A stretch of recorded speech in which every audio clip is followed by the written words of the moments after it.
자, 이 시간 우리 디아스포라 뉴 노멀 두 번째 시간, 예배에서 제일 중요한 게 뭔가요? 예배에서 제일 중요한 게 뭔가요? 라는 제목으로 우리 하나님의 말씀 함께 나누겠습니다. 구약에 보면 이스라엘이 고난을 겪는 많은 경우는 하나님의 징계 때문인 것을 우리가 보죠. 광야 40년이라든지 바벨론 포로 생활이라든지 하는 것들이 대표적인 예겠죠. 우리가 요즘 묵상하고 있는 이 예레미야 그 시대를 볼 때 이스라엘이 직면했던 그 국가적인 위기의 상황은 단순히 약소국인 이스라엘이 그 고대 근동사회의 정치 역학적인 그런 패권 다툼에서 밀려났기 때문이 아니죠. 세상 역사가는 당연히 그렇게 기록하겠지만 하나님의 역사책인 성경은 남유다의 멸망의 배후에 하나님이 있었다 이렇게 말씀하고 있습니다. 이스라엘이 망한 이유가 국력이 부족해서 군사력이 부족해서가 아니었다라는 거죠. 그러니까 성경은 철저하게 하나님의 그 구속사적인 관점, 그러니까 다시 말하면 하나님이 이 땅에 펼치시는 구원 이야기라는 관점에서 이스라엘 역사를 풀어나가는 것을 봅니다. 아담 이후로 끊임없이 하나님을 떠나 살아가는 인간들을 끊임없이 포기하지 않고 찾아오셔서 그들 속에서 말씀하시고 또 징계하시고 인도하시는 하나님을 우리가 보는 것입니다. 특별히 하나님께서 이스라엘과 언약을 맺으시고 그 언약 관계 속에 자기 자신을 스스로 메워 놓으셔서 스스로 일종의 한계를 하나님이 경험하신다는 것이 저는 엄청나게 참 놀랍기만 합니다. 하나님은 그야말로 모든 것을 하실 수 있는 분이시라서 이스라엘의 그 끊임없는 실패와 불순종을 보시면서 일찌감치 포기하시거나 아니면 더 이상 실패하거나 불순종하지 않도록 만드시면 될 텐데 하나님은 그 쉬운 방식을 선택하지 않으셨습니다. 하나님은 말 그대로 이스라엘이 인격적으로 대하셨습니다. 겸손하신 하나님의 그 성품을 우리가 보는 거죠. 하나님과 이스라엘의 그 언약 관계라고 하는 것은 하나님의 명령에 대해서 이스라엘이 이렇게 기계적으로 순종하는 그런 관계로 이루어지지 않아요. 하나님은 이스라엘과 인격적인 관계를 원하셨습니다. 언약을 맺고 사랑의 관계를 주도해 나가시는 하나님은 항상 그때그때 말씀을 먼저 주십니다. 주로 선지자들 통해서 말씀하시죠. 언약을 기억나게 하신다거나 새로운 약속의 말씀을 주신다거나 하시죠. 자, 이런 선지자들의 그 예언 사역에 대해서 보통 이 foretelling 그리고 forthtelling이다 이런 식으로 얘기합니다. foretelling이라는 것은 미래의 일을 미리 예고해 주는 걸 말하고 forthtelling이라는 것은 이 현재 삶에서 하나님의 말씀을 순종할 것을 선포하는 걸 말합니다. 자, 그럼 많은 경우 선지자들의 주된 그 사역은 두 번째 이 forthtelling, 선포에 있다라고 할 수 있어요. 지금 현재 삶의 현 주소에서 하나님께로 돌아오는 그 회개와 하나님의 말씀에 대한 순종을 반응으로 요구하는, 촉구하는 이 선지자의 주요 사명을 보는 것이죠. 자, 예레미야도 마찬가지입니다. 도덕적으로, 영적으로 타락한 이스라엘이 다시 하나님께 회개하고 돌아오라고 외치고 심판에 대한 경고의 메시지를 주는 이 forthtelling이 foretelling에 비해서 훨씬 더 많이 나오고 있습니다. 자, 예레미야 초반의 그 사역을 우리가 보면 하나님께서는 이스라엘의 정치 지도자들과 종교 지도자들을 비롯해서 이스라엘의 그 총체적인 타락의 근본적인 죄악 두 가지에 대해서 이런 말씀을 하십니다. 그 예레미야 2장 13절에 보면은 이런 말씀을 하십니다. 참으로 나의 백성이 두 가지 악을 저질렀다. 하나는 생수의 고난이 나를 버린 거고 또 하나는 전혀 물이 고이지 않는 물이 새는 웅덩이를 파서 그것을 샘으로 삼은 것이다. 이런 말씀을 해요. 그러니까 지리적으로 볼 때 이스라엘은 이집트의 그 나일강 같은 큰 강이 없어서 늘 물이 부족해서 하늘에서 내리는 비에 의존해서 이 농사를 짓는 나라입니다. 그래서 비가 잘 안 내리고 가뭄이 심한 요즘 이 아프리카 나라들처럼 비가 오면 그 비를 잘 받아둬야 되는데요. 이스라엘은 그래서 빗물을 받으려고 웅덩이를 많이 팠습니다. 문제는 웅덩이를 잘 마감 처리해서 물이 땅 속으로 스며들어 이게 이제 다 새버리지 않도록 그 밑이나 옆면을 꼼꼼하게 잘 방수 처리해야 되는데 이제 대충 처리하면 빗물을 받아둔 게 자꾸만 이제 새버려 가지고 비가 아무리 많이 와도 소용이 없게 되죠. 자, 하나님께서는 이스라엘의 그 두 가지 결정적인 악은 첫 번째로 마르지 않고 땅 속에서 솟구쳐 올라오는 그 좋은 샘물, 우물물이 분명히 자기들한테 있는데도 그 물을 소중하게 여기지 않고 스스로 웅덩이를 파가지고 물을 구하려고 했는데 그 웅덩이가 물이 다 새는 웅덩이였다라고 말씀하시죠. 하나님이 마르지 않는 샘물 같은 분인데 이 소중한 분을 버리고 이에 비해서 우상은 비가 와야 마실 물이 생기는 웅덩이 같은 존재고 또 비가 와서 그 빗물을 가둬둬도 이게 부실해서 다 새버리는데도 계속 그 물에 의존하는 이스라엘을 가리키고 있는 거죠. 굉장히 어리석고 미련한 행동을 하는 이스라엘의 모습을 말씀하십니다. 자, 이런 모습이 어디 이스라엘만의 모습이겠어요? 오늘날 수많은 사람들의 삶의 현주소가 아닙니까? 사람들은 생명의 근원 대신 창조주 하나님을 버리고 창조주보다 피조물을 더 경배하면서 우상 숭배를 일삼고 살아가고 있지 않나요? 자, 모든 사람은 예배자로 창조됐기 때문에 모든 사람은 무언가를 예배하고 살아가고 있습니다. 누군가는 돈을 예배하고 누군가는 자식을 예배하고 또 누군가는 남편을 예배하고 누군가는 아내를 예배하고 누군가는 직장 상사를 예배하고 누군가는 목사님을 예배하고 누군가는 스님을 예배하고 누군가는 무당을 예배하고 누군가는 대통령을 예배하고 누군가는 알라, 부처, 태양, 달, 나무 이런 것들을 예배합니다. 자, 예배는 내가 가장 좋아하는 대상, 내가 가장 사랑하는 대상에게 내 몸과 마음을 내어주는 헌신을 말하는 거거든요. 이스라엘은 하나님에게 몸과 마음을 주지 않고 다른 우상들, 바알이나 몰렉 같은 그런 신들한테 몸과 마음을 줬습니다. 심지어 자기 농사의 번영을 위해서 자기 자녀들까지도 몰렉 신에게 인신제사로 바치기도 했습니다. 자, 그러니까 이 모든 악의 근원은 예배의 변질에 있다고 볼 수가 있습니다. 모든 악의 근원은 예배의 변질이다. 자, 이 모든 악은 예배 대상을 바꿔버렸다 이거예요. 자, 하나님의 자녀로서의 그 타락의 시작도 이 10계명, 우리 오늘 2계명 읽었습니다만 1, 2계명을 어긴 것에서부터 출발하는 겁니다. 마틴 루터가 10계명 중에 제 1계명을 어기면 나머지 모든 계명을 어기게 된다 이런 얘기했듯이 이스라엘은 10계명의 제 1, 2계명을 어겨서 다른 모든 죄악들을 다 행하게 된 거예요. 로마서 1장에서도 사도 바울도 죄의 근원을 예배의 변질로 지적했죠. 이 땅에서 사라지지 않는 이 우상 숭배의 모습들은 인간의 죄악을 웅변적으로 보여주고 있는 것이죠.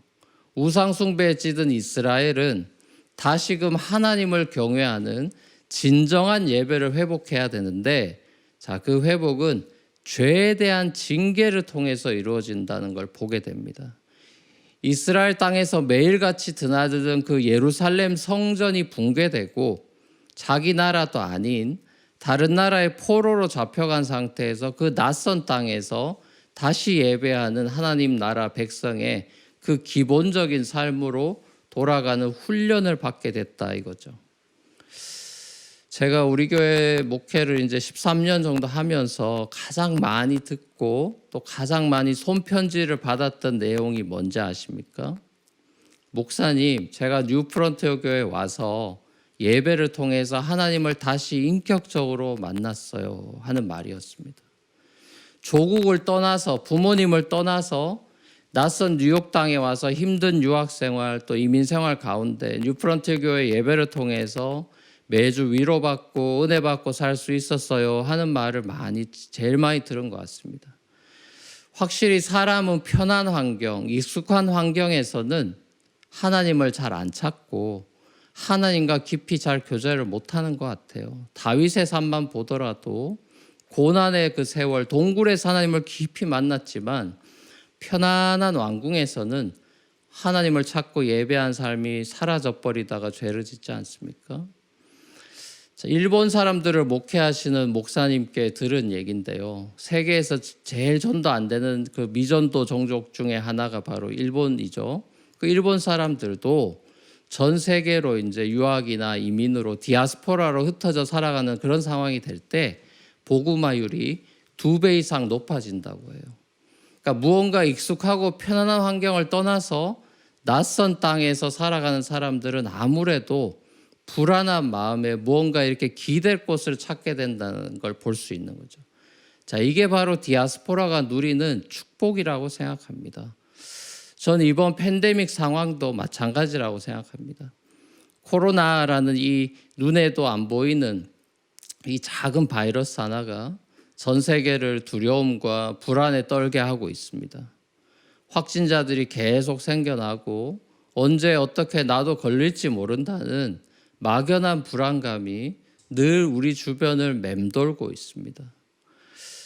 불안과 긴장이 이게 일상이 돼버린 팬데믹 시대는 역설적이게도 우리의 예배 대상을 점검해 볼 수 있는 뜻밖의 기회일 수 있습니다.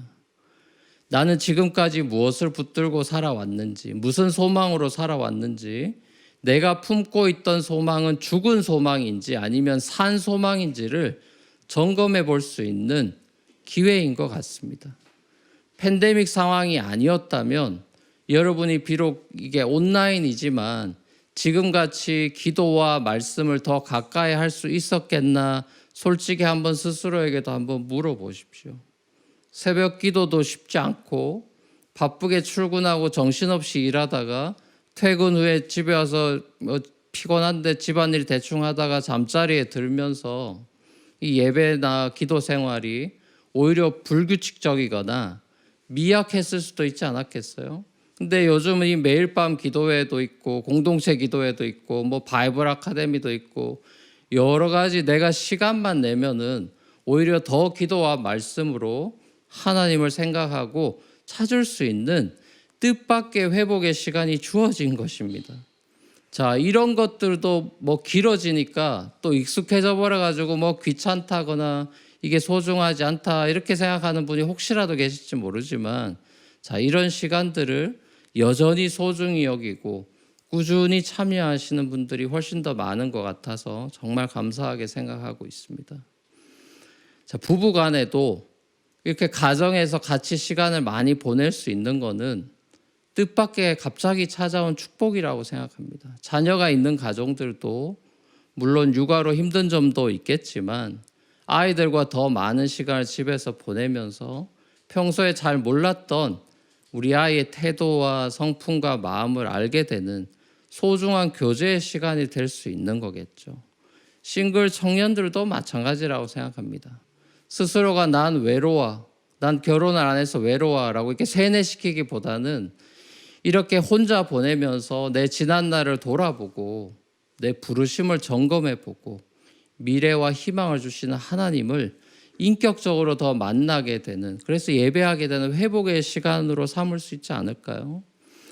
소위 BC와 AC, Before Corona, After Corona를 우리가 이야기할 때 이 포스트 코로나 시대를 우리가 바라보고 있는 이 우리에게 있어서 진짜 중요한 거는 지금의 이 위드 코로나 시대에 우리에게 한결같은 마음과 하나님을 경외하는 마음을 그리스도 안에서 이미 선물해 주신 하나님의 은혜를 기억하면서 이 받은 마음을 더 견고하게 붙들고 살아가야 할 우리의 책임이라고 생각합니다. 영원한 우리의 약속의 땅, 그 약속의 기업 대신 예수 그리스도 안에 우리가 뿌리를 굳게 내리고 살게 하시려는 하나님의 기쁘신 뜻을 깨달아서 이 하나님과 우상을 겸하여 섬기는 두 마음이 아닌 오직 하나님만을 섬기는 이 one heart, 한 마음을 가진 참된 예배자로 거듭나는 팬데믹 기간이 되어야 하지 않을까요? 물론 팬데믹 기간이 길어지는 것이 우리 모두에게는 고통스러운 일임에는 틀림이 없습니다. 하지만 다르게 생각해 보면 이 시간이 길어지는 것은 우리가 회복되고 빚어져 가는 소중한 시간이 주어지고 있다라고 생각합니다. 모든 회복이 빨리 이루어지지 않듯이 우리의 예배의 회복 또한 마음 먹는다고 하루아침에 회복되는 건 아니겠죠. 하나님보다 더 예배하던 우상들을 버리고 다시 하나님께로 돌아가 하나님을 진정으로 예배하는 그런 모드로 변화되어 가는 것 또한 절대적인 시간의 양이 필요할 것입니다. 사랑하는 우리 성도 여러분, 우리가 예배당 없는 신앙생활을 한 지 벌써 반년이나 지나고 있습니다. 지난 7년여 동안 우리가 사용해 왔던 29가 성교관도 지난 7월 말에 계약이 끝나서 지난 주말에 공간을 다 비우고 짐들을 다 싸서 뉴저지에 있는 스토리지에다가 다 옮겼습니다. 이틀 동안 이사를 했는데요. 그러면서 여러 가지 생각이 들었습니다. 작다면 작은 성교관이었지만 우리에게 참 감사했던 공간이었던 것 같습니다. 이사하면서 매일 새벽 울부짖던 그 새벽 기도, 또 지친 일상에 위로와 힘을 줬던 수요 브릿지 예배, 각종 기도 모임들, 성경 공부 모임들, 무엇보다 그 공간에서 함께 교제했던 지나간 수많은 청년들, 성도들의 얼굴이 파노라마처럼 지나갔습니다. 그 공간을 구하려고 발품 팔면서 제가 한 100군데 이상 오피스를 찾아다녔던 기억도 났습니다. 기적적으로 하나님께서 렌트 그 리스팅에도 없던 그 공간을 은혜로 우리에게 주셨던 은혜의 순간도 기억하면서 참 감사한 시간이다 싶었습니다. 그러면서 또 한편으로는 이제 진짜 우리에게는 아무런 공간이 없구나, 한 평의 공간도 우리 거라고 주장할 수 있는 공간이 없구나 하는 이 떠돌이, 나그네의 헛헛함도 있었던 것 같습니다. 하지만 하나님께서 주신 마음은 이제는 주시기도 하시고 가져가시기도 하는 하나님 한 분만을 바라보고 하나님을 진정으로 예배할 때가 됐구나, 그런 마음이 강하게 들었습니다. 우리 교회가 예배당이 없어도 예배할 수 있는 참된 예배자들의 교회가 되기를 원하신다, 그런 마음이 들었어요. 요한복음 4장에서 사마리아 여인이 사마리아에서 예배하는 게 참된 예배인지 예루살렘에서 예배하는 게 참된 예배인지 예수님께 물었죠. 그때 참된 예배는 어디에서가 아니라 누구에게라는 질문으로 출발해야 된다는 사실을 예수님이 가르쳐 주셨어요. 예배는 장소의 문제가 아니라 대상의 문제입니다. 어디에서 예배하느냐가 중요한 것이 아니라 누구를 예배하느냐가 중요합니다. 여러분은 누구를, 무엇을 예배하며 살고 계십니까? 바라기는 이번 팬데믹을 통해서 작고 초라한 집이든 큰 집이든 초막이든 궁궐이든 내 주 예수 모신 곳이 그 어디나 하늘나라임을 고백할 수 있는 참된 예배자로 거듭나는 저와 여러분이 되시기를 우리 주님의 이름으로 간절히 축원합니다.